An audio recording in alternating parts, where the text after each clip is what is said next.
En attendant le dernier Godard, le livre d'images, en compétition, un vieux Godard fait l'affiche, c'est Pierrot le Fou, 1965, un homme et une femme s'embrassent. Jean-Paul Belmondo et Anna Karina. Il est Ferdinand, elle est Marianne, ils s'aiment et s'en vont, fuyant Paris pour le sud de la France. Quoi de mieux qu'un road movie sur la Côte d'Azur pour Cannes? Elle dit, je me fous de tout, ce que je veux c'est vivre. Il dit, nous sommes faits de rêves et les rêves sont faits de nous. La graphiste Flore Maquin a rehaussé en couleur pop ce fougueux baiser de Cinoche. Photo Georges Pierre, maquette Flore Maquin. Cate Blanchett succède à Pedro Almodovar à la présidence du jury qui remettra la Palme d'Or le 19 mai. L'actrice australienne est la 12e femme à présider le festival cannois. Le jury à ses côtés est composé des actrices Léa Seydoux et Kristen Stewart, de la réalisatrice américaine Ava DuVernay, de la chanteuse burundaise Kadi Janine, de l'acteur chinois Chang Chen, du réalisateur et producteur français Robert Guédiguian, du réalisateur canadien Denis Villeneuve et du réalisateur russe Andrés Viajantsev. Cate Blanchett fait partie des 300 personnalités, actrices ou femmes scénaristes, metteuses en scène et autres personnalités du cinéma qui ont fondé le mouvement Time's Up, destiné à soutenir les victimes de harcèlement sexuel. Photo AFP. Cannes, une compétition d'habitués. Hirokazu Koreeda, Matteo Garonne, Asghar Farhadi et Jean-Luc Godard sont souvent venus, mais la sélection 2018 fait entrer 9 réalisateurs pour une première sélection en compétition officielle.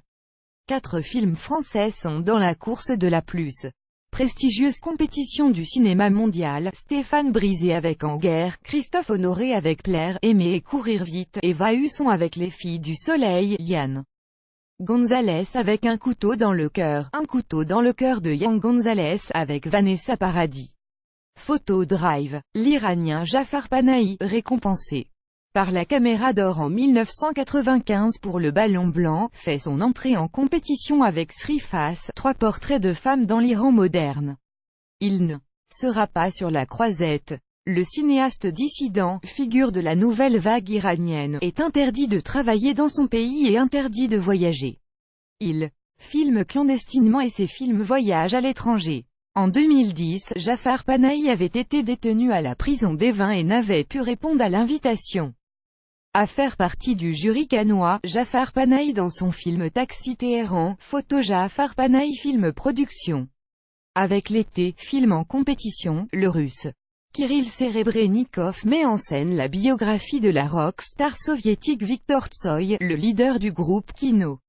Le metteur en scène et cinéaste ne viendra pas présenter son film à Cannes. Il est assigné à résidence à Moscou depuis l'été dernier, accusé de détournement de fonds publics par le pouvoir.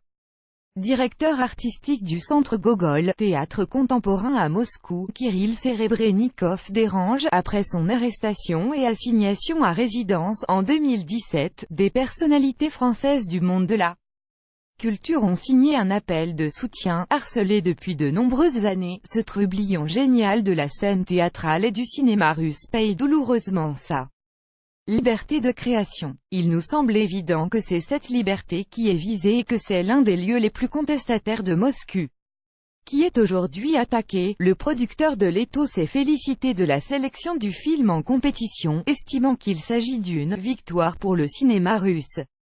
L'été, sur la formation du groupe russe Kino. Photo Drive. En 2011, Lars von Trier avait fait scandale à Caen, déclarant « comprendre Hitler » avant de présenter ses excuses. Il avait été exclu du 64e festival. Le président du festival Pierre Lescure a défendu le retour sur la croisette du Danois, qui était depuis ses déclarations persona non grata.